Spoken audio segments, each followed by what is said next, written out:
Buenas tardes, estamos acá en la ciudad de Buenos Aires.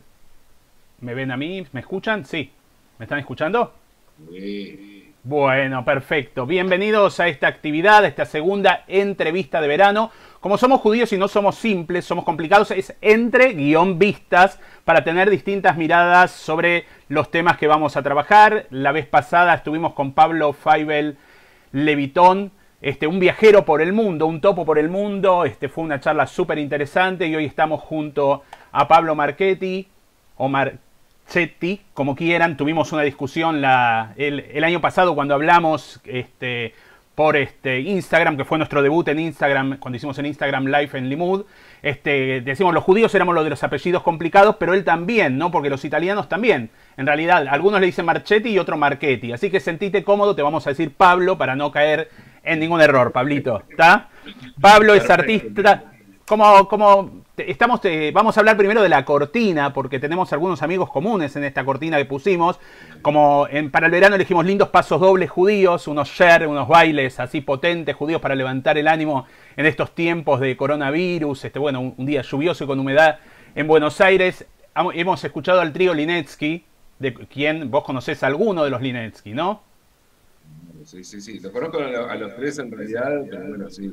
Compartido radio, por ejemplo, con Andrés. Sí, claro, lo conozco. Lo bueno es que viste, a vos te sirve, conocés a los tres Linetsky, me conocés a mí, lo conocés a Natán, lo conocés a Gustavo. No solo tenés un amigo judío, tenés varios amigos judíos, que es importante, ¿no? Sí. Es así. Una novia, mirá. Una novia. Ahora después vamos a hablar de la novia judía. No sé si leíste las instrucciones, porque tiene efectos colaterales como los remedios, las novias judías. Por suerte todavía no tengo anteojos, así que no puedo ver la letra tranquilita. Bueno, vamos a presentar a Pablo. Pablo es artista, periodista, escritor, músico y poeta. Y hace tiempo descubrió una palabra en hebreo que le gustó mucho, que es chutzpah, que hemos hablado varias veces, que creo que te mandé hasta el texto de lo que significa y demás. Chutzpah es o chutzpe en yiddish, en realidad tiene que ver con aquello que es atrevido, ¿no? Con aquello que es provocador. Y creo que todo esto, en todo lo que vos haces, aparece de una manera extraordinaria. Muchas veces criticado y muchas veces apoyado, pero lo importante justamente es no pasar desapercibido, digo yo siempre, ¿no? Sí, seguro. Creo que me llaman la atención las tensiones que existen entre determinadas convicciones, inclusive personales. Como pongo en tensión determinadas cosas que aparentemente me constituyen, encuentro permanentemente en mi vida, porque la vida siempre me lleva a eso, a poner en tensión esas cuestiones que... Así que me gusta indagar en esas tensiones y bueno, indagando en el quilombo. Bueno, creo que varias de las cosas hay un poquito de eco, sí, es verdad que hay un poco de eco, pero bueno, no depende de las conexiones de cada uno. Vamos a tratar que se entiendan lo mejor posible. Igual es gratis, nadie pagó, así que no se pueden quejar, ¿no? Esta es la primera respuesta. Y te iba a decir, Pablo, estaba mirando artista, periodista, escritor, músico y poeta. Todo lo que tiene que ver con el arte, el periodismo, la palabra y todo, por supuesto, son lugares que sacan a la gente de los lugares de comodidad, ¿no? El arte es incómodo por sí mismo, es molesto. Sí, de eso se trata, me parece, el arte, ¿no? Cuando realmente el arte transmite lo que creo debe transmitir el arte, molesta, incomoda, te saca de lugares que te parecían establecidos o que era de un determinado modo y te ayuda, te invita a mirar el mundo de otra manera, ¿no? A mí, a veces inclusive, el arte hasta tiene la trampa de hacerte creer que sos talentoso o que tenés un talento, porque a veces te muestra cosas que decís, pero pasa esto, y yo no veía estas cosas, entonces te revela algún tipo de mecanismo que vos creés, bueno, inteligente, no es otra cosa que lo que te muestra en una determinada obra de arte. Entonces hay mucho eco, no sé... Puede ser que sea mi micrófono, yo lo voy a apagar, pero lo voy a abrir solamente para preguntarte, porque puede ser que entre por mi micrófono. ¿Está bien? Vamos a tratar de interactuar así. Bueno, vamos a intentar recorrer tus múltiples facetas expresivas e intercalar algunas preguntas. Todas preguntas fáciles, no te voy a hacer preguntas difíciles. Vamos a decir algo. Nosotros vamos intercalando las entrevistas. Entonces, yo sé que otra puede venir muy pronto. Estuve la última entrevista en la radio de Pablo a las 3 de la mañana, un horario lindo para que te llame, ¿no? A las 3 de la mañana para hablar sobre Rosh Hashanah. Así que lo estamos invitando en un horario más normal. Y por eso las preguntas son fáciles para que después no venga la venganza, ¿no? A las 3 de la mañana en otro momento. ¿De dónde proviene esta beta musical tuya y cómo llegaste al canto? Y cierro mi micrófono si no hay eco. Sí, llegué a la música porque en mi casa se escuchaba mucha música. En mi casa, tanto mi vieja y mi viejo tuvieron una cultura, hubo siempre una cultura de los libros y de los discos muy fuerte, muy grande, de ir a ver, de priorizar comprar un disco, de priorizar ir a ver un concierto por sobre otros tipos de gastos, ¿no? En una familia de clase media tirando baja. Así que creo que viene de allí y viene de que tanto mi viejo como mi vieja cantaban, de manera totalmente aficionada, pero le encantaba, se sabían un montón de canciones, tenían como su repertorio y siempre en juntadas, en reuniones, surgía el hecho de cantar y entonces viene de ahí, de una cuestión familiar que después, bueno, se va... digamos, los distintos conflictos que uno va teniendo con su padre, su madre, digo, en cuanto a rebelarse en adolescencia y todo eso, tuvo que ver con gustos, tuvo que ver con que apareciera el rock en mi vida, cosa que en mi casa no había habido nunca. Había un montón, mi viejo coleccionista de tango, mucha canción latinoamericana, a mi vieja le gustaba mucho la música española, pero no había rock, ni siquiera los Beatles entraban. Y bueno, para mí fue mi descubrimiento y fue un poco mi revelarme, pero fue a partir de la música. Y además, yo iba a ver a Los Redondos o a Sumo, a Cemento, pero al mismo tiempo iba a escuchar al polaco Goyeneche o a Lo Pugliese. O sea, el tango es algo que, sobre todo el tango diría, ¿no? Es algo que nunca cayó en ese rebelarse que hay en la adolescencia. Así que viene de allí, siempre me gustó mucho la música. La canción. Perfecto. Y bueno, sí, sabía que el tango es cercano a vos y por eso también Andrés Linetsky lo tenés tan cerca, un gran referente del tango argentino y también mundial. La última entrevista que le hice a un amigo común que te presenté, porque ya es un amigo también, porque la pasó muy bien en tu programa, que es David Brosa, le pasé varios temas de él y le hice una pregunta bastante incómoda, si escuchaba sus discos, y me dijo que no. Yo no te voy a preguntar si escuchás tus discos, pero tengo acá un tema preparado que me gustaría presentarlo para escucharlos todos juntos, que tiene que ver justamente con estos tiempos que estamos pasando. El tema se llama, la canción Besos con Barbijo. ¿Te parece? Sí. ¿La ponemos? Dale. No te queda otra, sí. Queda claro. ¿Qué voy a hacer?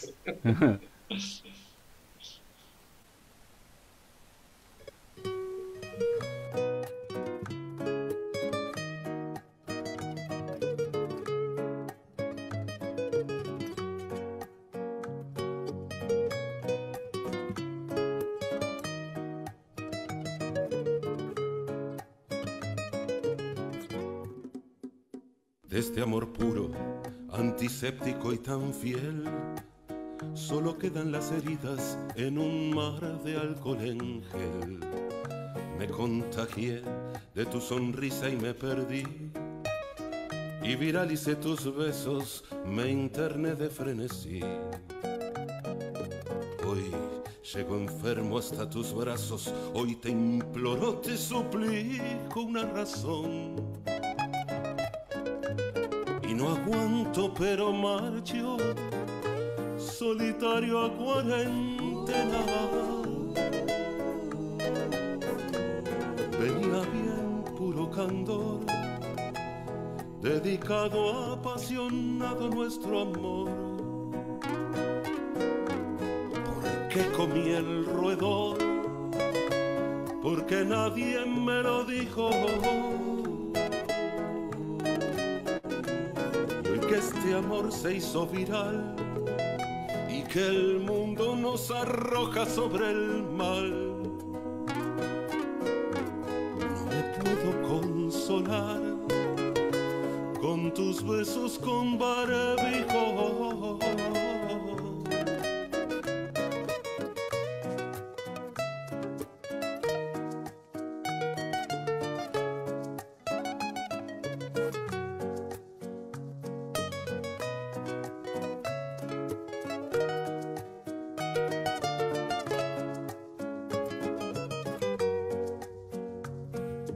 Hoy llego enfermo hasta tus brazos, hoy te imploro, te suplico una razón.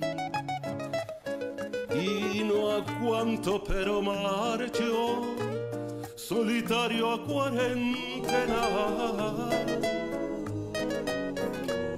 Venía bien puro candor, dedicado, apasionado nuestro amor. Que comí el roedor, porque nadie me lo dijo. Y el que este amor se hizo viral y que el mundo nos arroja sobre el mal, no me puedo consolar con tus besos con barbijo.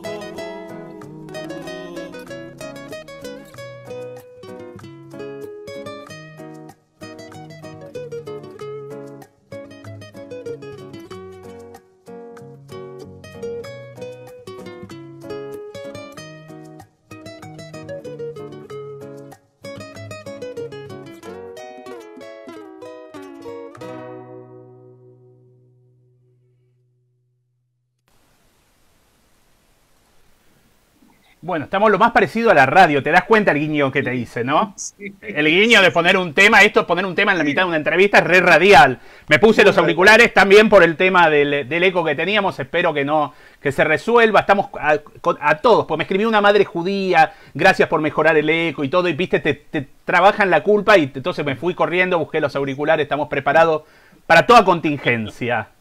Decime, Pablo, 3 cosas positivas y 3 cosas negativas que te surgieron en la pandemia. El tema era la introducción. Sí. Cosas, bueno, negativas, obviamente tiene que ver con el encierro, y que, bueno, a darme cuenta, fue un encierro en un monoambiente en San Telmo, cosa que fue un encierro bastante... La palabra encierro...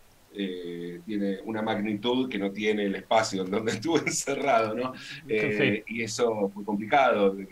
Antes hablábamos estuve ahora en el mar, y para mí fue lo que necesitaba esto, lo que necesitaba estar en el mar, estar en la playa, tener un lugar abierto después de un encierro en un lugar pequeño. El haberme enfermado también, y la vulnerabilidad que todo eso implica, ¿no? Esas fueron 3 cosas que tienen que ver con lo mismo, que tienen que ver evidentemente con lo que es público y notorio por ahí, y en lo personal con la situación habitacional, si se quiere.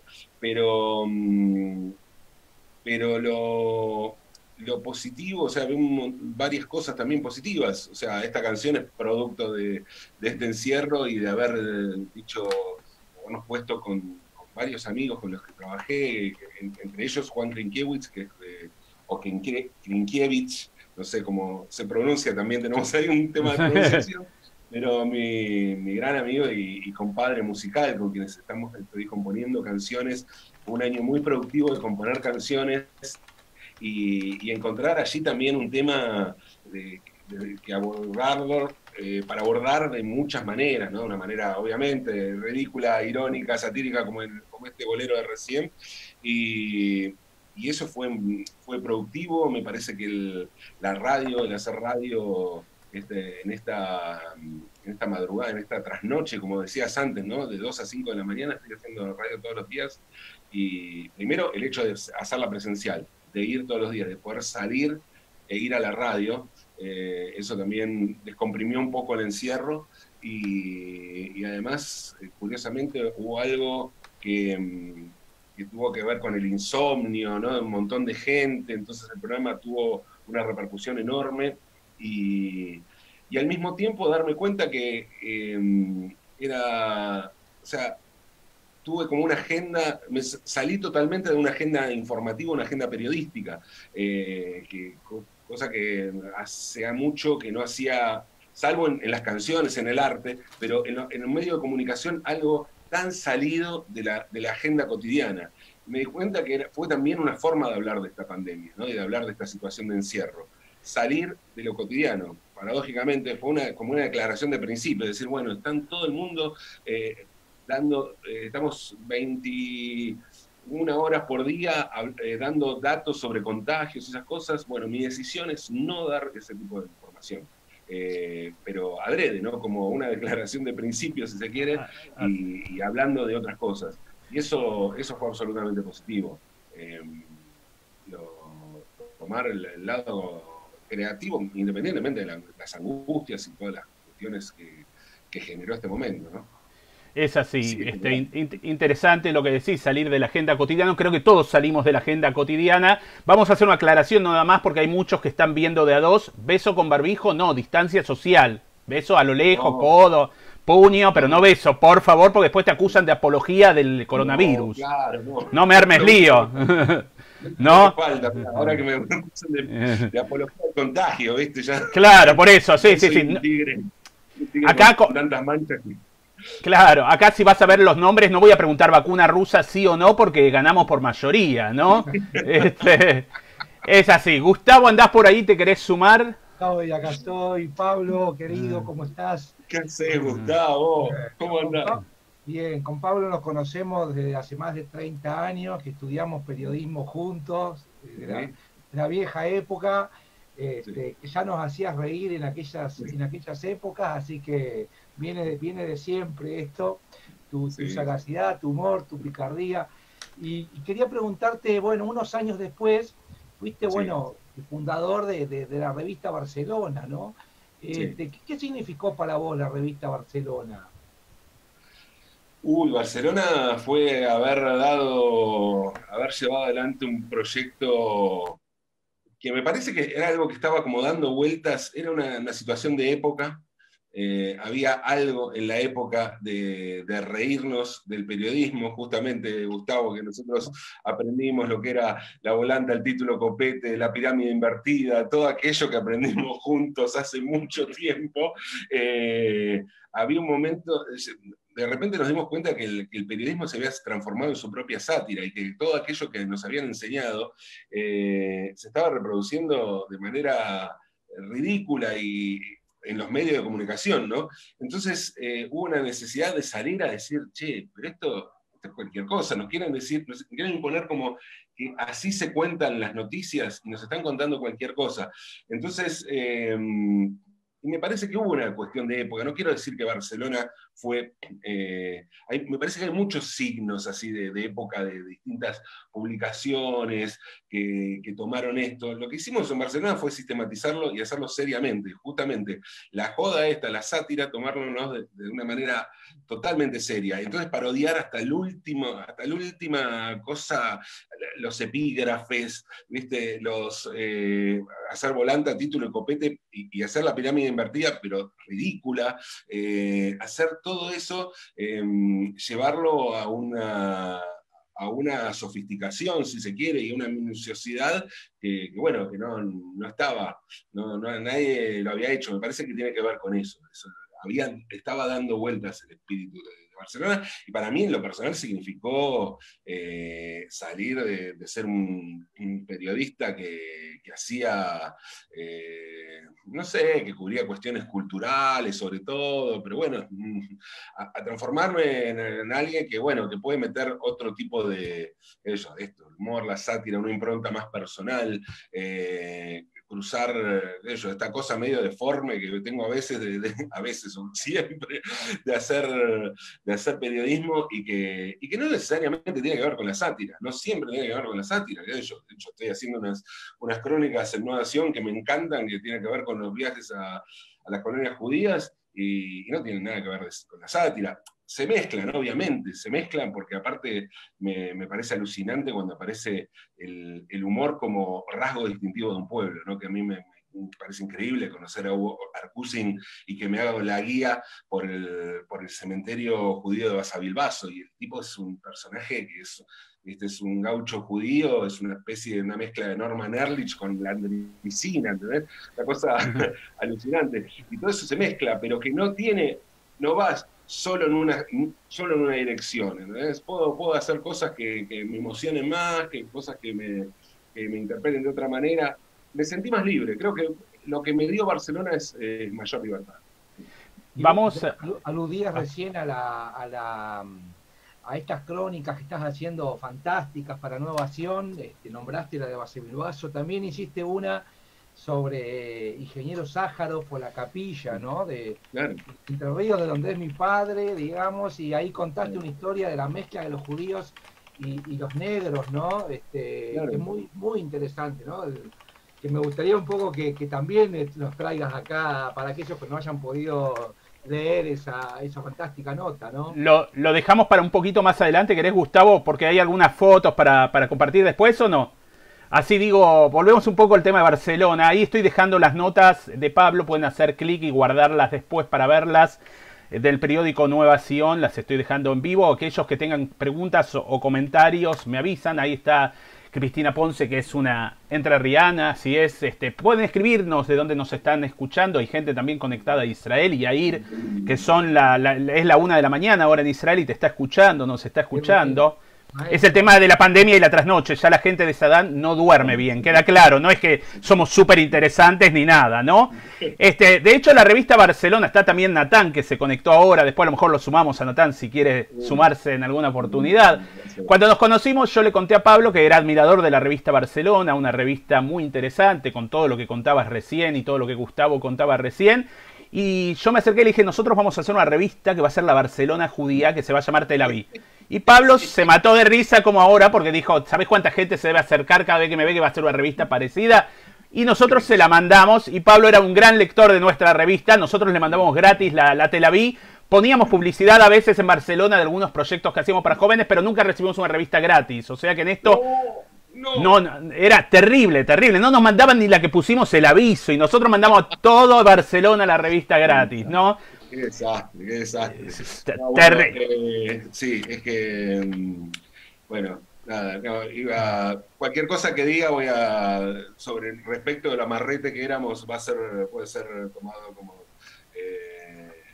No quiero decir nada al respecto porque es un tema muy, muy, muy sensible y no puedo decir nada. Perfecto. Pido disculpas y...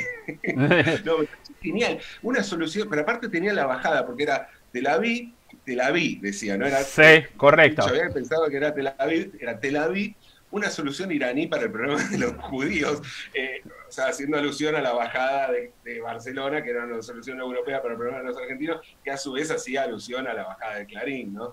Era una parodia de eso, y ustedes hicieron la parodia de la parodia con eso, y me acuerdo, yo siempre hubo un número que era sobre la tablada, y aparecía Gorriarán como una especie de mutante judío, bueno, o sea, el acopamiento de la tablada con el cementerio de la tablada, me pareció muy, muy zarpado lo que hicieron.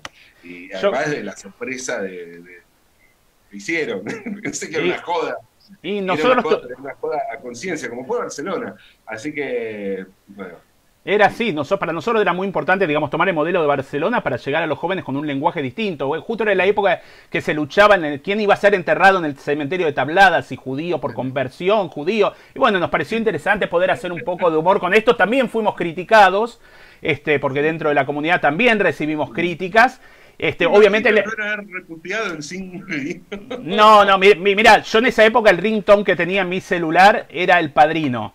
Cualquier cosa que iba a una reunión le decía, ¿podés llamarme Leo, que trabajaba conmigo a esta hora? Y me llamaba y sonaba la música del Padrino. Algunos entendían el mensaje, había otros mensajes también, por ejemplo, de instituciones centrales que nos llamaban. Nosotros le dábamos entrevista a todos, quejándose por la revista, pero íbamos todo el grupo y le decíamos que no garantizamos que el próximo número no salga nada. De lo que hablamos, por supuesto. Entonces nunca se hicieron esas reuniones, pero fue muy interesante porque logramos llegar a muchos jóvenes. Y bueno, siguiendo este recorrido de tus múltiples facetas, ¿cómo llegaste al humor?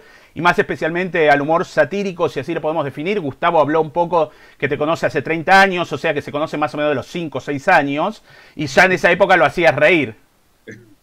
Sí, el humor, a ver, yo no me considero humorista. O sea, decir que soy humorista sería como poner un encasillamiento que no me gusta, que no me gusta definirme en lo que hago por mi laburo, no por decir. Siempre en la época que se luchaba en el quién iba a... Hola, sí. Ahí estamos. Sí, ahí estamos, ahí estamos. Sí, te decía que para mí hablar o sea, definirme como humorista, tampoco me defino como periodista, pero sé que hago periodismo. Y el periodismo me parece un lenguaje. El humor no me parece a mí un recurso. No me parece, sí, hay gente que se dedica al humor y que le gusta decir que hace humor y me parece fantástico, pero para mí es un recurso comunicacional y es un recurso muy poderoso, muy potente. Tal es así que tan poderoso es que a veces, viste, se usa la pregunta si hay límites para el humor, y en realidad cuando alguien pregunta si hay límites para el humor, lo que está queriendo preguntar es si hay límites para la libertad de expresión. Lo que pasa es que como queda mal preguntar eso, nadie se quiere hacer cargo de preguntar eso, entonces ponen al humor como parece algo menor, y el humor no es algo menor, el humor es algo... qué sé yo, o sea, la revista posiblemente, uno de los medios más importantes que hubo contra la dictadura, durante la dictadura fue la revista Humor. O sea, entonces, no es algo menor, ¿cierto? Y ni hablar que la lengua, la literatura castellana está edificada sobre una sátira como es el Quijote, ¿no? O sea, el humor no es algo menor, definitivamente. Pero a mí me gusta como recurso y surge de chico. O sea, lo mismo me pasó con la música, me pasó con la sátira. Mi viejo era un tipo que jodía mucho, que siempre me llamó la atención porque era un tipo de izquierda, ¿no? Militante de izquierda, que venía del PC, y esa gente, yo veía que no tenía mucho humor en general. La gente era como muy rígida, ¿no? Y mi viejo como que tenía esa cosa de amor a su ideal, pero al mismo tiempo se cagaba de risa de determinados tópicos de militancia de izquierda. Entonces a mí me marcó mucho eso, decir, bueno, te puedes cagar de risa de esto y sin embargo seguir creyendo en lo que crees, ¿no? Y por eso después vino todo lo que vino. Me parece que fue algo muy natural. El humor, la sátira, la ironía fueron elementos que estaban en mi casa, igual que la música, igual que la poesía, qué sé yo. Y todo eso aquí está.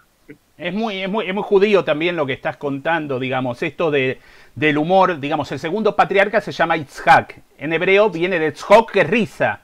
¿Por qué? Porque a Sara le dijeron que estaba embarazada a los 99 años y lo primero que hizo ella era reírse, ¿no? O sea que el segundo patriarca ya empezamos con la risa, ¿no? Y con el humor. Y aparte con el pueblo, lo que esto que recordabas, una solución iraní para el problema judío, digamos, es reírnos de nosotros mismos. Nosotros tenemos la habilidad que no necesitamos tener otro pueblo minoritario para reírnos, ¿no? No nos reímos ni de los árabes, ni de los palestinos, ni de los gallegos, de nada. Es más, tenemos nuestros propios gallegos, entre comillas, que son unos judíos que vivían en una aldea que se llama la aldea de Helm, ¿no? Que eran medios tontos, según se dice. No quiero ofender si hay gente por acá que tiene familia o son descendientes de ahí. Son como nuestros galleguitos, ¿no? Son nuestros judíos que son un poco más lentos, pero nos reímos de nosotros mismos y eso es muy sano. De hecho, voy a compartir contigo una tapa de Barcelona. Ahora te voy a contar la historia, que es fantástica, la historia de esta tapa. ¿La están viendo todos? ¿La están viendo o no? ¿Te la acordás, Pablo, no? Sí, claro, por supuesto. Una gran tapa, leo por las dudas. Tolerancia, una negra y un judío deciden el futuro del destino de la humanidad. Ehud Olmert y Condoleezza. Claro, esa tapa, me acuerdo perfectamente, aparte fue una cosa, o sea, se me ocurrió por cuando vi esa foto, y para nosotros en Barcelona significó un cambio, digamos, una ruptura del código que veníamos manejando, porque nosotros nunca... O sea, todas las fotos que aparecían en Barcelona eran fotomontajes. Entonces, aquí el problema era que el chiste era poner la foto real de Olmert con Condoleezza Rice. Y se tenía que entender que era una foto real. Inclusive pusimos el crédito de France Press, no sé qué agencia era la foto, pero creo que se entendió porque era una noticia que estaba muy dando vueltas en ese momento, era un tema que tenía en vilo al mundo. Entonces, bueno, fue romper un poco el código, ¿no? El contrato de lectura, si se quiere, que había con Barcelona, poniendo una foto real. Y era eso, decir, bueno, ¿de qué hablamos? Cuando hablamos de esta cosa de no al racismo y no a la discriminación, ¿viste? Las personas jodidas pues se jodían más allá de que pertenezcan a minorías que, sí, está bien, que pueden haber sido, y nadie está negando que hayan sido y son discriminadas en muchos casos, pero bueno, llegados a determinados lugares de poder, y bueno, se pueden comportar de la manera más jodida y no vamos a... Bueno, eso se entiende, más o menos. Sí. Dos anécdotas sobre esta. Primero, nada que ver, una sobre la foto, sobre Ehud Olmert. La entrevista pasada con Pablo Feibel que te contaba, Levington, él mostró la tumba del abuelo de Olmert, que está en China, porque proviene de una familia de judíos chinos que se fueron de Rusia a China, como algo interesante, algo loquísimo también, ¿no? Muy loco. Eso para los que vieron la entrevista, para que recuerden un poco y vean quién es este Olmert. Es el nieto de quien estaba enterrado, y quienes no la vieron la pueden ver en el canal de YouTube de Tzavta Onuación y en Facebook también. Y la segunda nota color es que en estos momentos, cuando salió esta tapa, todo el mundo diciendo esta revista es antisemita y la tapa es antisemita. Y tengo un amigo que ocupa el día de hoy, no voy a dar nombre y apellido, pero puedo decir que es vocero de la Cancillería israelí, lo pueden googlear y sacan nombre y apellido, que estaba hablando todo el tiempo en la Cancillería explicando lo fantástica que era la tapa, lo maravilloso que era la tapa y que no era antisemita para nada, sino que era un poco trabajar sobre el humor y el prejuicio. Y es la pregunta que te quiero hacer: ¿cómo juega para vos el tema del humor y el tema de los prejuicios? Porque acá había un humor con el prejuicio. Claro, claramente hay un humor con el prejuicio y me parece que... Claro, con el prepucio o con el prejuicio, no entendí bien, no se escuchó.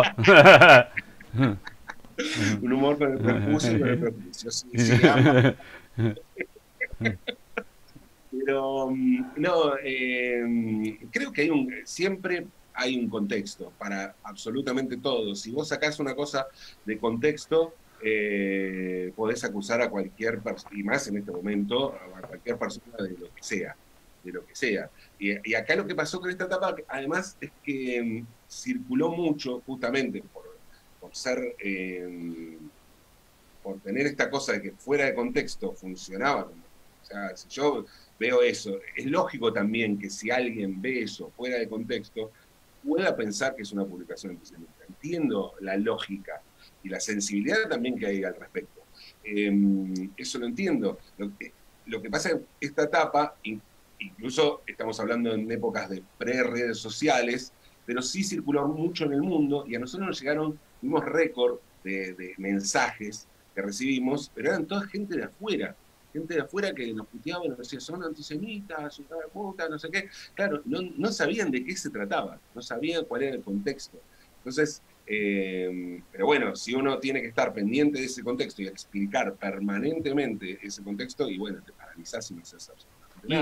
Y ya no te reís del chiste, hasta que explicás, ya pasó el chiste. Sí, esto de texto y contexto es algo bastante interesante. Acá se suma de nuevo Natán, que dice: un gran saludo a Pablo, tengo muy buena conexión y me saca permanente, no debe ser casual. Le digo a Natán, tratalo en terapia, Natán, a ver qué pasa con la conexión. O cambiar de proveedor, ¿no? Hablando de etapas, acá Ignacio Sosa, sí. No de Villa Crespo, me parece. Me dice: me gustaría mucho si podés comentar la contratapa genial, filosófica, que hubiera hecho sonreír a Hannah Arendt sobre el genocida General Menéndez, perdón. Sobre Menéndez... Uy, ¿cuál fue la de Menéndez? ¿Cuál fue? A ver si nos puede dar una pista por escrito. Yo la estoy googleando a ver si la encuentro. ¿No? Sí. Revista. ¿Querés contarnos un poco, Ignacio? Estiramos un poco a ver qué estamos. Sí, a ver si la logramos. A ver, estoy mirando acá. Tolerancia. Bueno, vamos a esperar, hay mucho, es difícil encontrarla ahora la contratapa mientras la va buscando, y si la encontrás nos mandás el link, la vamos a poner. ¿Sobre qué tema no harías humor? No hay un tema sobre que digo no haría humor. En realidad lo que me pasa, otra vez tengo que replantearme qué es el humor, si hago humor, pero tampoco quiero evadirme la pregunta. A ver, en Barcelona lo que pasó es que siempre tratamos la revista como un medio periodístico, y ahí me parece que es el tema del humor. No era un medio humorístico, era un medio periodístico, de sátira periodística, y ahí es donde le tratan el humor. La sátira es una burla y tiene el humor como herramienta. Entonces, pero si vos haces un medio donde querés dar cuenta de tener una determinada agenda, ¿no? Una determinada agenda periodística, bueno, puedes decir, no voy a hacer, qué sé yo, un terremoto en Haití hubo 200.000 muertos, cosa que nos pasó en Barcelona. No vas a decir, no, con esto no se jode porque es un tema muy sensible. No, ningún medio hace eso. Si nosotros queremos jugar a ser un medio periodístico, tenemos que abordar los temas. Por eso no es un problema de temas. De hecho, nosotros tuvimos, por ejemplo, un problema que mucha gente se sensibilizó con la forma en que tratamos el tema de la desaparición de Julio López, por ejemplo, ¿no? Un desaparecido que creo yo sufrió 3 desapariciones, porque fue desaparecido, torturado por Miguel Echecolás durante la dictadura, después fue desaparecido en democracia, y después creo yo sufrió una desaparición mediática. Y Barcelona era un medio que rescataba a Julio López de esa desaparición mediática. Nosotros seguimos insistiendo sobre que había un desaparecido en democracia y que ese tipo había sido un desaparecido de la dictadura y que era un testigo contra genocida. No, la forma en que lo hacíamos, y bueno, por ahí a alguna gente le podía parecer un poco complicada, como cuando hicimos una etapa que decía, lo mostraba Julio López, que estaba tomando un trago en el Caribe con 2 mulatas y decía Julio López en Cuba con la plata de los montoneros. Pues claro, podíamos con este discurso fascista que dice que los desaparecidos están en Cuba con la plata de los montoneros. Bueno, está bien, era un tratamiento satírico, pero lo que estábamos haciendo es llamar la atención sobre una desaparición. A mí me parece que no es un tema de temas, justamente, no es una cuestión de temas. Para mí lo plantearía no en cuanto a temas, sino en cuanto a dónde te parás. A mí no me gusta reírme del débil, me gusta reírme del poder. Me parece que en ese sentido yo reivindico la palabra cínico, pero cínico en el sentido que lo eran los antiguos filósofos griegos, que se hacían llamar perros, que eran personas que se plantaban en los márgenes del poder para burlarse del poder, no como entendemos el cinismo actualmente, que es personas que se ríen desde el poder de los débiles, ¿no? Bueno, no, lo contrario. Entonces, no me gusta reírme de las víctimas, prefiero reírme de los poderosos, y por ahí sí me planto. Ahí. Pero no es una cuestión de temas, sino de otra cosa, creo. ¿Qué producción tenemos en Zapta Innovación? Suerte que Gustavo estaba detrás. Creo que encontramos la tapa. ¿Puede ser esta? Claro, ahí está. Cuando cuando se murió. No llegó a leer que dice el asterisco, pero bueno. No. Dejamos a que busquen en el archivo esto. Me está escribiendo acá, pues estamos también transmitiendo por Facebook en vivo, Leo Naidorf. Esperaba verte en el Zoom, Leo. Es de gente mayor el Facebook, no sé si sabes. El correo de lectores de Barcelona dice, era una sección en sí misma. ¿Recordás algún intercambio o correo de lectores en particular? Uy, sí, hubo muchísimas. Yo creo que, hablando de cuestiones, a ver, hubo muchas discusiones. El Correo de Barcelona tenía la particularidad de ser el lugar más serio de la revista. Obviamente no lo hacíamos nosotros, lo hacían los lectores.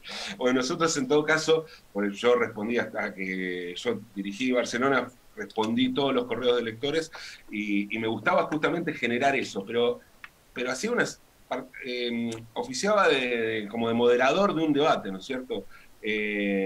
perdón, hago un paréntesis, acá tengo la tapa, dice, no te mueras nunca, y el asterisco dice, Barcelona te desea una eterna, penosa, tenebrosa, infecciosa, dolorosa, nauseabundo, venérea, cochambrosa, asfixiante, metastásica, chancrosa, degenerativa, HIVica, inmunodeficiente, cancerosa, chagásica, hidrofóbica, gastroenterocolítica, hepática, sarpullidica, toxoplasmótica, poliomelítica, bueno, o sea, y tediosa estadía en prisión, todo eso, poco feliz y tediosa estadía en prisión, todo eso le decía a Menéndez, se le deseaba a Menéndez en esa contratapa, perdón.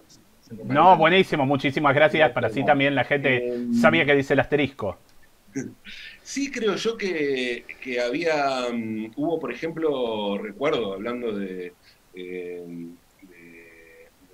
antes hablábamos de Olmer, la etapa de Olmer, hubo una discusión sobre el conflicto en Medio Oriente, Israel, Palestina, que creo yo que, o sea, yo insisto, oficié como más de moderador y era una cantidad de argumentos, pero era fantástico, un nivel de discusión que a mí me asombraba. ¿Cómo estamos teniendo este nivel de discusión de gente que evidentemente tenía muchísimos argumentos, sabía muchísimo, muy apasionada y muy informada sobre el tema desde visiones contrapuestas, ¿no es cierto? Pero opinando sobre el tema, y me llamaba la atención que además no era, o sea, suele haber, no sé, por ahí vos me dirás, conocés más del tema, pero me da la sensación de que no había un medio que pudiera contener esa discusión desde lugares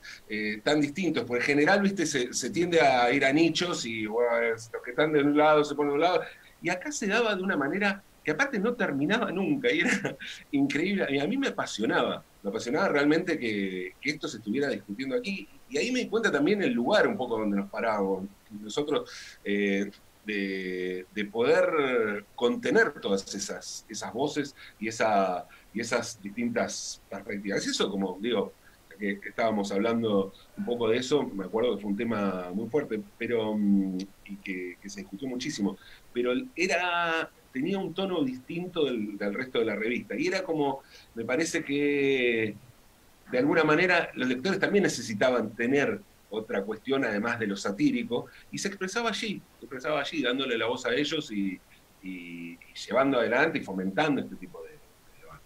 Claro, creo que el medio daba la posibilidad de generar debate, ¿no? Que es algo que no vemos al día de hoy en la televisión. En la televisión vemos una grieta, uno de un lado, otro del otro, no dialogan, no debaten, cada uno tiene claro sus ideas y sus posturas y realmente no interaccionan. De hecho, esto es muy judío, yo te voy a contar, hablar sobre la grieta, un cuento de un rabino, esto es un relato talmúdico, que es uno de los libros donde se debate de todo en el judaísmo. Ahí después Gustavo ahora va a retomar la pregunta, que bueno, estaban 3 alumnos en una clase con el rabino, entonces el rabino está hablando sobre un tema, un alumno levanta y dice, bueno, yo estoy muy de acuerdo con lo que usted dice. Dice, bueno, me parece fantástico. El otro alumno le dice, mire, yo no estoy de acuerdo con lo que dijo el alumno sobre lo que usted dijo. Dice, también me parece perfecto. Y el tercero dice, pero ¿cómo es esto? Porque tiene razón el que le dio la razón. El que no le dio la razón también tiene la razón. Le dice, vos quedate tranquilo, vos también tenés razón. Y este es el pensamiento del judaísmo, ¿no? La amplitud y que todas las ideas valen y vale ponerse en el tema del debate. Y creo que esto era interesante. Fíjate el encuentro que había en Barcelona, porque esta gente pensaba antagónicamente sobre este tema y quizás sobre otros, encontraban en Barcelona un lugar para poder leer algo interesante y también para poder expresarse y encontrarse en un debate. Totalmente, sí. Así que sí, pero era muy, muy particular el correo de lectores, a mí me encantaba. Paso a Gustavo ahí la palabra. Sí. Bueno, Pablo, acá hay un comentario de Cristina que dice, sí, Barcelona, a diferencia de CQC, que bordeaba a todos menos a las empresas capitalistas, me gustó mucho lo del Estado con necesidades diferentes y un cucurucho. Así que veo esa sonrisa que tenés. Y te quería preguntar justamente por el periodismo, ¿no? ¿Qué es el periodista? ¿Cómo crees que se ha transformado el periodismo con el tiempo, ¿no? Y bueno, un poco recordar aquella frase de del diario Crítica, ¿no? Del periodismo como un tábano que molesta, ¿no? Tomando la frase de Sócrates. Y bueno, y quería tu reflexión sobre esto, ¿no? Cómo se ha transformado el periodismo con el tiempo y cómo te ves vos en esa transformación, ¿no? Yo el periodismo cada vez sé menos qué significa el periodismo. Cada vez entiendo menos qué es el periodismo, cuál es la función del periodismo. Desde el momento en que, o sea, yo, sabés, fuimos educados, antes hablábamos de las cuestiones básicas, pirámide invertida, el antetítulo, la noticia como motor del periodismo. Desde que el periodismo pierde la noticia como eje, ¿no? La noticia deja de ser potestad del periodismo. La noticia, o sea, la mayoría nos enteramos de las noticias, la mayoría, la inmensa mayoría de la gente no se entera por medios periodísticos de las noticias, se entera por redes sociales, se entera por otros canales, y me parece que a partir de allí el periodismo es algo que se replantea y no sé, me hace pensar cómo es que existe, pero la verdad que me empieza a aburrir un poco también todo eso y me siento cada vez más afuera del periodismo. Sí sé que tengo un oficio periodístico que sigo ejerciendo.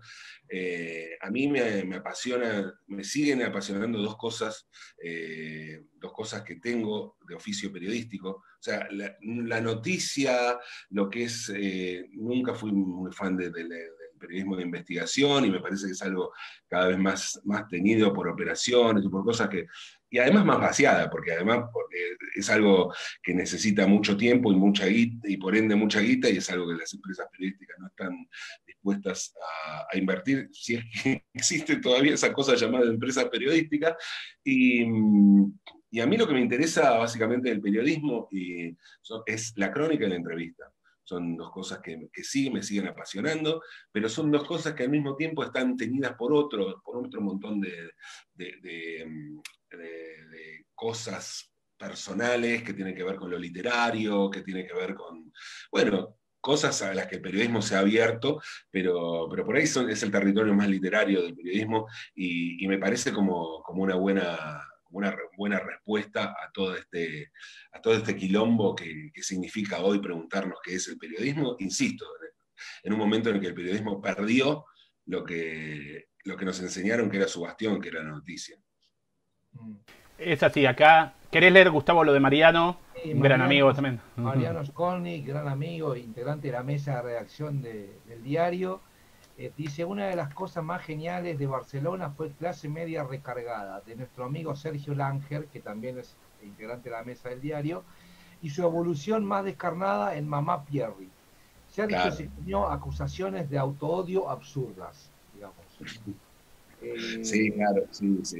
Sergio es un capo, a mí soy fan del Ángel desde hace mucho y para mí, o sea, yo era fan del Ángel antes de que saliera a Barcelona y fue convocarlo apenas hicimos Barcelona y Clase Media Recargada fue una creación genial y Mamá Pierri sí, Mamá Pierri para mí es como Torrente, ¿no? Como el personaje de Santiago Segura. Es un personaje que no tiene nada, no tiene un solo lado bueno.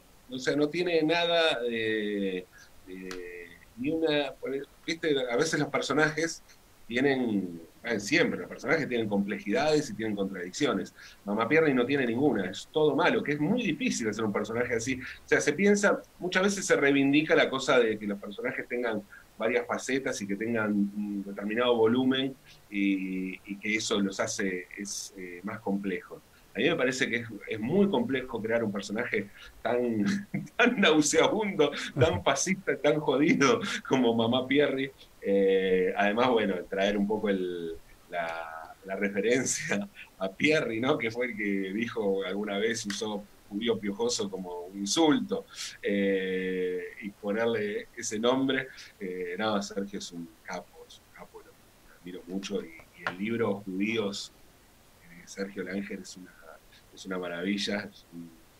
Otra de las cosas que me hace sentir muy, muy feliz de volver de estar en Novación y volver a compartir ahí un medio con Sergio. Es así. A mí, bueno, también me gusta mucho el género de la entrevista, cuando el entrevistado es copado, ¿viste? Pero nos estás tirando a matar, porque, digamos, lo único que dijimos, que acertamos, era cuando te presentamos como músico y cantante, porque después te preguntamos por Barcelona, cómo te ves como humorista, no sos humorista, periodista, no soy periodista, ya empezamos a querer picantear la cosa, ¿no? Queda claro. Ahora vamos a seguir y ahora te vamos a hacer esclavo de tus propias palabras, ¿no?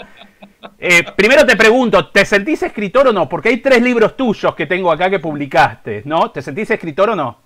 Sí, me siento escritor. Si no, retiro la pregunta, no, me parece que soy escritor y soy periodista, claro que soy periodista de oficio. Digo que no, ese oficio periodístico en el que yo empecé, yo no sé, me parece que no existe más. Pero sí, mi oficio es periodístico. Y creo que voy adquiriendo, o voy más o menos aprendiendo a hacer también el oficio de escritor.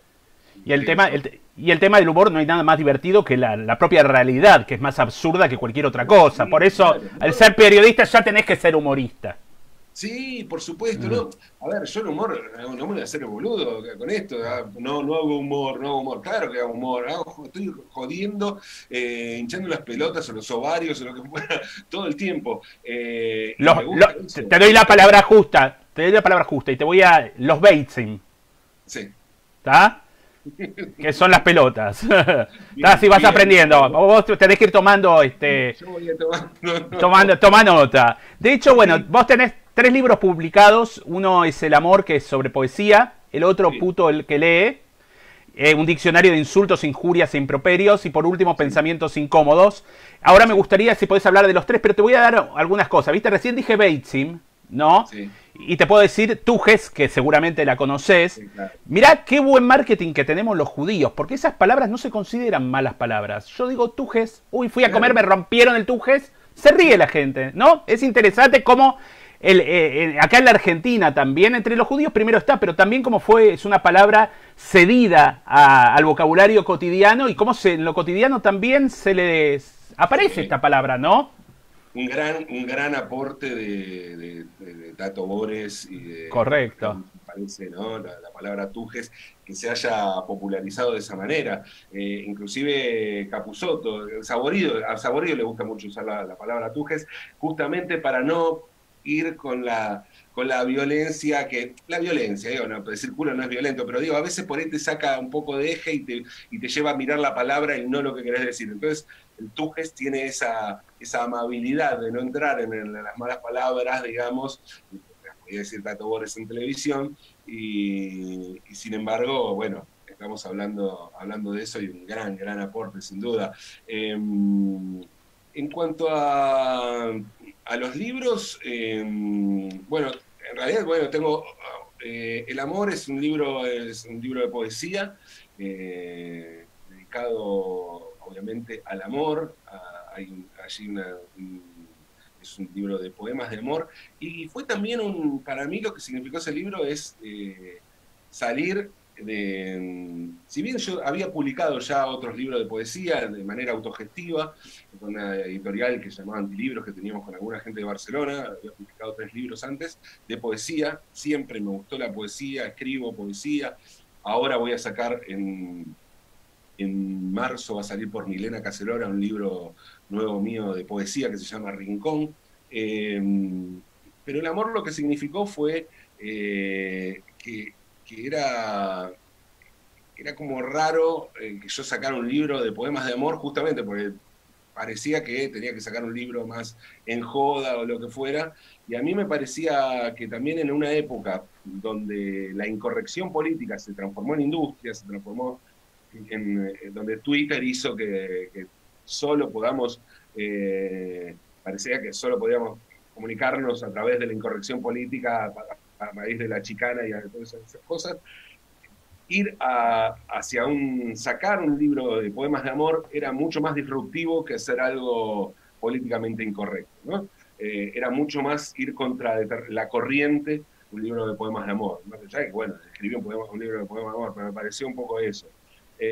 Pensamientos incómodos es una apología de esto, de lo que hablaba al comienzo, un montón de relatos, algunos más tipo crónicas, otros como especie de microensayos o reflexiones, sobre contradicciones entre cómo uno cree que son sus convicciones, un poco lo que hablaba al comienzo, ¿no?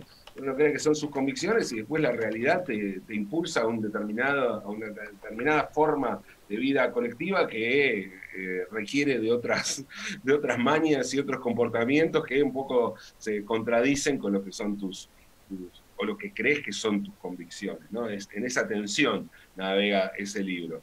Y después, bueno, Puto el que lee es un diccionario de insultos, que para mí me parece una zona fascinante del idioma, ¿no? Es como la cloaca del idioma, pero bueno, al mismo tiempo somos lo que insultamos, ¿no? Habla mucho de qué utilizamos para insultar, cómo somos, y además me parece una de las zonas más cambiantes del idioma. Me parece, creo que junto con la tecnología son las zonas más cambiantes del idioma. Lo que pasa es que la tecnología cambia porque aparecen nuevos elementos tecnológicos. El insulto es dar vueltas sobre lo mismo, siempre sobre lo mismo. Son unos pocos tópicos que incluyen un insulto, y sin embargo, a partir de eso se genera un montón de formas de decir lo mismo. Y me parece, bueno, me parece fascinante indagar en eso y en cómo se usa, y bueno, y poner ejemplos de uso de esa palabra. Ya saben, los libros se pueden conseguir por Mercado Libre. Si no mencionan a Tzapta y no a Sion, seguramente no recibirán ningún tipo de comisión, pero nos sentimos contentos de haberles sugerido 3 libros de lectura y este cuarto que anunciaba Pablo que va a salir. Bueno, Pablo, yo sé que sos un gran admirador del pueblo judío. De hecho, ahora tenés una novia judía también, ¿no? Y te preocupás por aprender palabras. Hoy aprendimos Beitzim, hacemos como un curso de palabras, tú que ya las sabías, ¿no? Aprendiste lo de la aldea de Helm. Mirá que te lo voy a tomar en algún momento. En otra entrevista vuelve esto. Escuchaste a David Brosa, cantautor israelí. Ya tenés un poco ideas también de Israel y demás. Vamos a ver algunas fotos de algunos recorridos tuyos que estuviste haciendo últimamente. Y que has retratado en crónicas también para Nueva Sion. Contanos, acá estás en el templo de Clara, eso es en Clara, sí. Ahí recorriendo las colonias judías de Entre Ríos. Estuve en Clara, estuve en Basavilbaso, estuve en Domínguez, y bueno, estuve en Sájaros también, ¿no? Contanos un poquito de Clara, y qué perspectiva te llevaste del proceso de la colonización judía en la Argentina. Bueno, a mí estuve también en Santa Fe, en Moisés-Ville. Acá tenemos la segunda foto, ¿no? Claro, esa es en Moisés-Ville. Sí. Decime qué buen pueblo que somos nosotros que pensamos en tu pelada y creamos la kipá. ¿Viste qué bien? Fantástico. Me queda bien. O sea, no está bien que yo diga eso, pero me queda re linda, la verdad. Sí. Y esta foto, fantástica, la camisa ideal para ese Arona Kodesh, que es donde se guarda la Torá. Claro. Bueno, esa me la sacó Laura, como todas estas fotos. Esto fue algo que a mí siempre me llamó la atención, y bueno, Laura, además, allí en el museo en Domínguez pudo enterarse que un abuelo nacido allí. Esta es la puerta del museo en Domínguez. Y a mí me parece fascinante hacer ese recorrido. Se lo recomiendo a todo el mundo. Todo el mundo debería ir allí, todo el mundo que pueda recorrer esos pueblos, primero porque salir del concepto de, bueno, yo, toda digo que conozco gente urbana, absolutamente urbana, y ver como vi en Basavilbaso, por ejemplo, la primera sinagoga es un rancho sinagoga. O sea, Eh, y bueno, lo que significa ser un gaucho judío y pensar lo que era venir en ese momento a ese lugar. Y para mí tiene que ver este viaje con esta tensión de la que hablaba al comienzo, ¿no? Esta tensión entre dos cosas absolutamente eh, necesarias en la vida, y que sin embargo tensionan, chocan permanentemente y permanentemente estamos como viviendo entre esa tensión, que tiene que ver con, por un lado, la libertad y por otro, la tradición, ¿no? Hasta dónde la libertad invade y anula la tradición y viceversa. Y me parece que hay ahí y cuando digo tradición, puedo hablar de la tradición del pueblo judío, pero puedo hablar también de la tradición e identidad, ¿no es cierto?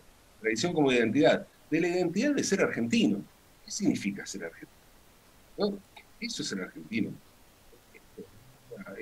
Y en Buenos Aires, pero esto es este país. Esto es este país increíble en el que vivimos, ¿no? Sí, Entonces, esta tensión, es decir, bueno, ¿hasta dónde?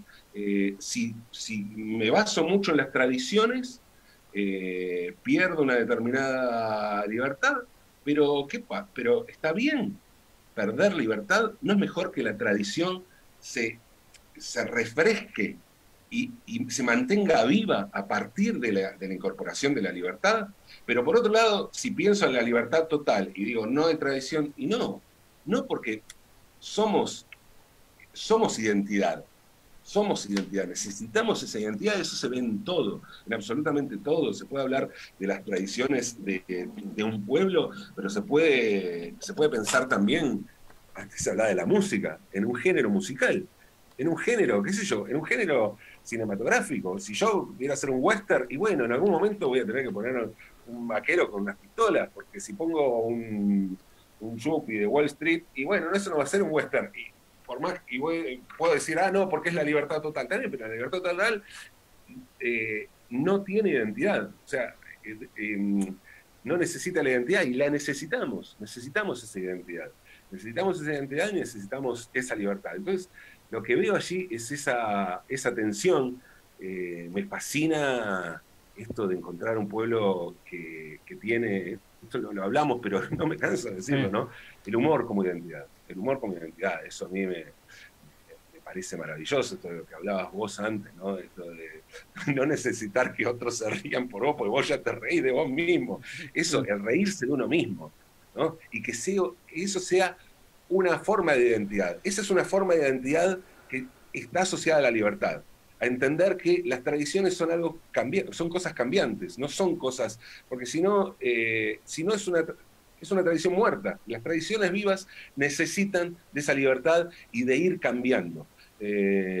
Y vos dirás, bueno, esto tiene que ver, sí, eso para mí tiene que ver con este viaje. Ese viaje, independientemente de todos los personajes maravillosos, de los lugares que son verdaderas reliquias, joyas arquitectónicas, conceptuales, la creación de la primera cooperativa agrícola de Latinoamérica, pionera, o sea, eso es traer ideas también, ¿no? Ideas de justicia social, ¿no? Todo eso por supuesto que está, pero me parece, y es fundamental, y es para verlo, para entender una cosa que yo puse en Clara, en la crónica que escribí para Nueva Acción en Clara, que a mí me llamó mucho la atención. Hay un museo ahí que es muy lindo en la antigua estación de trenes, donde aparece, hay un personaje, no me acuerdo ahora el nombre, dice, fue el primer médico del pueblo.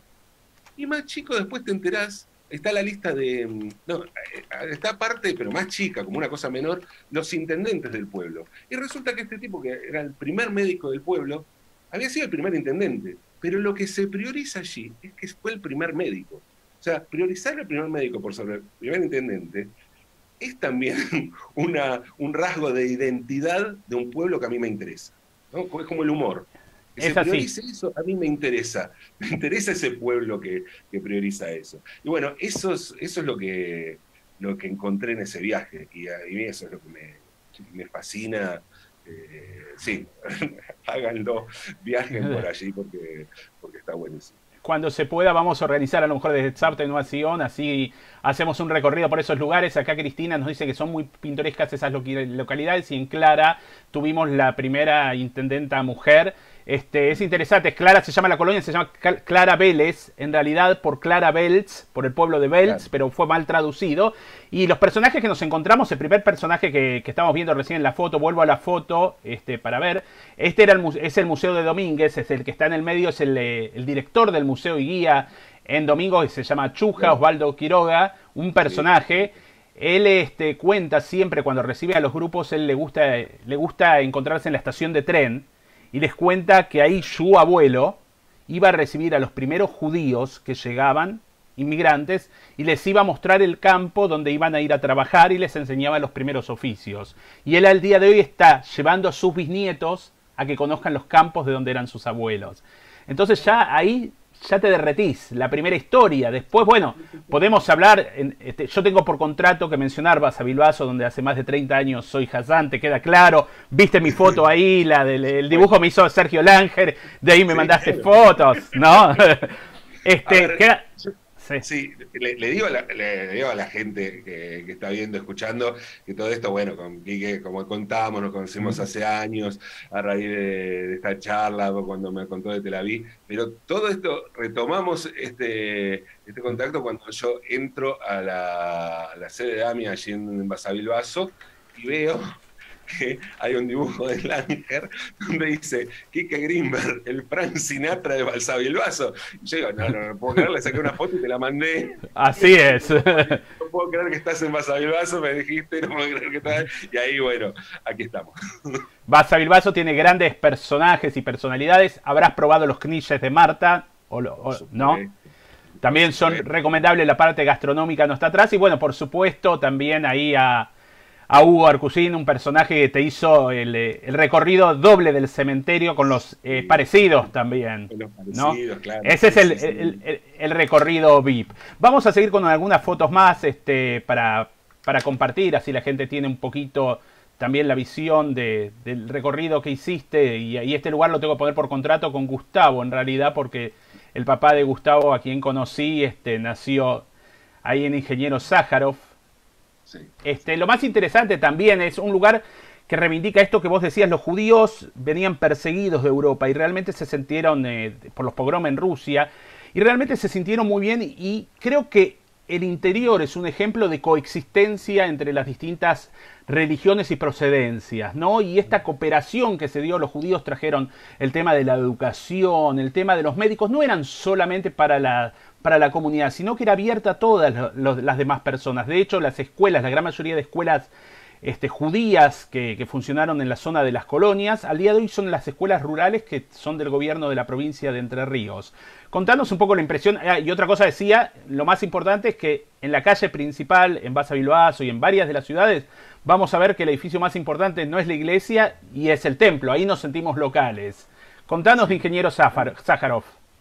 Bueno, Sájarov tiene la particularidad de que es un caserío, ni siquiera un pueblo actualmente, es un lugar muy chiquito, pero está ahí la sinagoga frente a la plaza, y tiene la particularidad de que camino a Sájarov hay que recorrer 1 kilómetro de la ruta, un camino de ripio, para llegar hasta allí.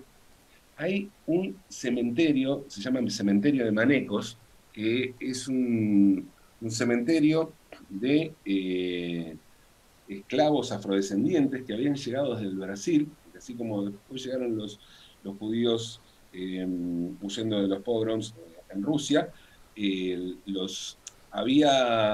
La libertad de vientre se promulgó en Brasil mucho después. O sea, aquí sabemos que fue en la asamblea del año 13, que decía que los hijos de esclavos no eran personas libres, no eran esclavos. Entonces, de Brasil cruzaban, ¿sí? Algunos no podían escaparse, se venían para la Argentina justamente para ser personas libres. Y se establecieron allí allí en la zona de Sáharo, y por eso está ese cementerio. Son unas cruces que se ven al costado del camino, y eso se rescató hace algunos años, pero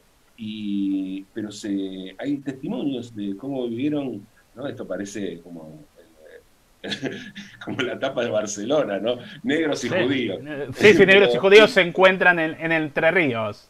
claro, pero se dio esa convivencia y hay testimonios de una muy buena convivencia que inclusive se dio en la música, ¿no? Porque se mezclaron los tambores africanos con el klezmer, y sí, fue un lugar, es un lugar muy, muy particular por esto, ¿no? Por esto está esta sinagoga allí, pero además hay que pasar por este cementerio de Manecos.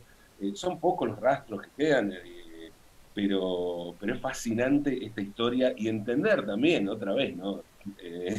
Hablando de identidad, ¿no? ¿Qué identidad? Esto se dio en un pueblo en el centro de la provincia de Entre Ríos, aquí en Argentina. Eso somos, el argentino, bueno, eso es identidad, ¿no? Es parte de esa identidad. Así es, y bueno, también es parte de la identidad judeo-argentina, por eso recomendamos visitar las colonias judías. Ahí después Gustavo en un ratito más va a leer los mensajes, pero quiero aclarar que Basavilbaso en realidad comprende 4 colonias. En la foto que me puse de fondo virtual es la sinagoga que hacía recién referencia a Pablo, de la sinagoga Rancho de 1895, y la colonia se llama Colonia Lucienville en homenaje al hijo del barón Hirsch y la baronesa Clara, que falleció muy joven y no llegó a ver tampoco la obra. Bueno, esta es la última foto que tengo, si querés contarnos, Pablo, la experiencia, ¿no? Bueno, esto haciendo con Laura Sherman, estamos haciendo Plétzalej, Muy bien. y Plétzalej. Y mi sobrino Dante Marchetti hizo, mirá qué bien ese fondo, ¿Viste? Ahí estamos. lindo, aguante. Me corro para que lo vean. Es increíble esa sinagoga, es increíble. Y mi sobrino Dante Marchetti, hizo el pastrón. Él hizo el pastrón, y bueno, con Laura hicimos los Plétzalej, y ahí le dimos, por supuesto. Hicimos una cantidad que después frizamos. Me escribió gente diciendo, ¿estás vendiendo? ¿Cómo hago? No, dice, para la familia nos juntamos, y bueno, claro. Qué delicia, qué combinación increíble esa de... ¿Fue con pepinos y todo o no? Sí, con pepinos, por supuesto. Pepinos mostaza le decimos, y es una combinación maravillosa, de las mejores que conozco. En realidad, algo que hablabas sobre el judaísmo, y es algo que nos tenemos que hacer cargo, el judaísmo es más preguntas que respuestas, ¿no? La tradición, esto que vos decías, vive reinventándose, ¿no? Ahora estamos hablando de judaísmo, y estamos hablando de un judaísmo totalmente distinto al que hablaban antes, pero que conserva alguna esencia. Y en todo tenemos discusiones, también en el Plétzalej. Si vos pensás que el pastrón, por ejemplo, yo no te hago la pregunta, te haría una pregunta incómoda, pero vos no vas a saber la respuesta. ¿Pepino dulce o pepino agridulce? ¿O salado? Ese es un debate. Si quiere el público escribir a ver si es pepino dulce, agridulce, perdón, o salado. A ver, y vemos de dónde es cada uno. Yo soy del agridulce, a mí me gusta el pepino agridulce, allí, para mí, pero bueno, sé que es un tema muy... Entiendo que sea un tema polémico, o sea, entiendo que haya allí una polémica, porque es un tema para polemizar. A mí me gusta el agridulce. Inclusive sé que Laura Sherman, siendo una detractora absoluta del agridulce en general, tiene cierta tolerancia al pepino agridulce. Me consta, pero yo soy del agridulce, en el caso del pepino para el pasto, pero bueno. También para otro capítulo, porque hoy ya estamos agotando un poco el tiempo, viene el pescado también, pues tenés pescado salado y también pescado agridulce. Así que ahí el gefilte fish es todo también un tema. Lo vamos a dejar para más adelante, para otra entrevista, porque no vamos a agotar todos los temas ahora, ¿no, Pablo? Si no, nos vamos a morir de hambre, no podemos seguir haciendo entrevistas, ¿no? Perfecto. Gustavo, te paso ahí la palabra. Y voy a leer algunos de los intercambios, que es interesante. Bueno, porque Nathan comenta justamente que Clara era el nombre de la esposa de Álvaro de Hirsch, que fue su segundo homenaje en su nombre, digamos, y Daniel Bergman, que bueno, además es un amigo antropólogo que viaja mucho a las colonias y lleva digamos, mucha gente, colegios y demás, dice la baronesa Clara Blochow Saint de Hirsch, ¿no? Clara Ponce dice el gobierno lo rescató y lo puso en el valor el año pasado, esto refiriéndose a los manecos. Me parece, recuerdo que mi papá siempre hablaba de los manecos. Cuando vos hiciste esa crónica me trajo un poco los recuerdos de la frase de mi papá.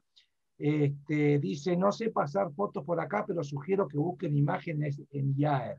Entiendo que es el tema de los manecos, ¿no? Y Nathan Sonis te dice, de Capilla provengo, porque a Sájarov todos los conocemos como Capilla. Digamos, mi papá siempre hablaba de Capilla, la Capilla, ¿no? No le digas caserío, tampoco Nueva York, le dice Nathan Sonis. Los negros que vivían en Capilla, ahí tenían una capilla y ahí tomó el nombre de los negros, de la Capilla de los Negros.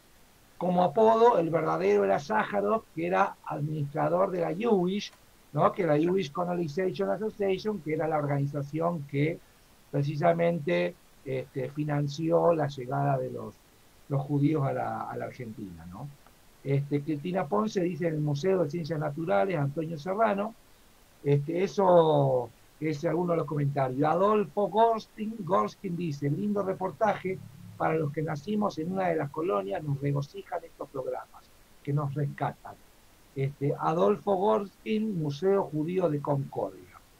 Y Daniel Bergman, a quien mencioné recién, dice, la maestra hebrea de Villa Clara desciende de los negros manecos y de un colono inmigrado de Polonia. Wow.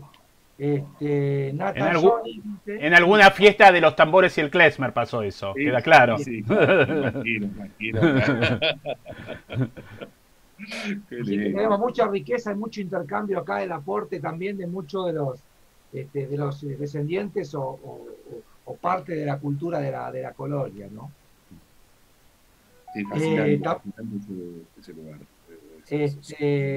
Nathan Sonis dice su cementerio queda en Colonia Carmel, que son 2 casas a 2 kilómetros, y es lo que vos comentaste.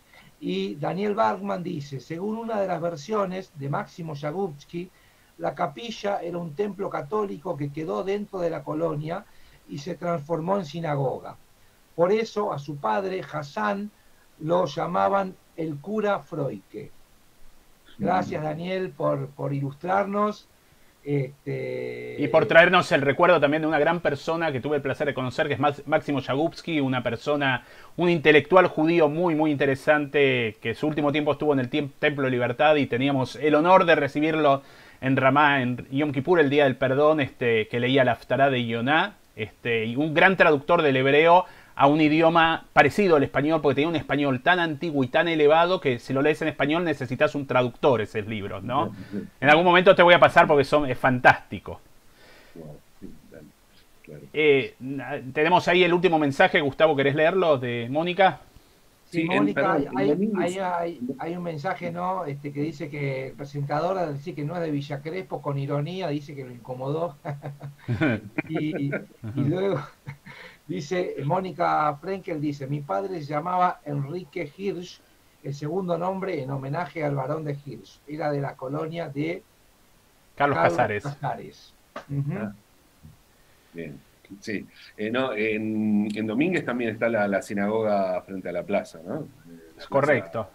Domínguez, que es la París de Entre Ríos, ¿no? A Domínguez le decían la París de Entre Ríos porque estaba diseñada toda así de manera muy arquitectónicamente, de manera circular, ¿no? Tiene el mismo trazado, eso me decía Osvaldo Quiroga, que tiene el mismo trazado que París, obviamente otras características, pero el trazado urbanístico es el mismo que París, y allí en esta plaza donde confluye, porque es una plaza donde hay confluencia, no sé, son muchas calles que confluyen ahí. Diagonales, sí. Sí, diagonales, ahí está la sinagoga. Bueno, Pablo, quiero realmente agradecerte de corazón este tiempo que nos has dedicado. Es un placer siempre compartir contigo estos espacios, donde uno aprende muchísimo. Realmente sos un referente de muchos temas.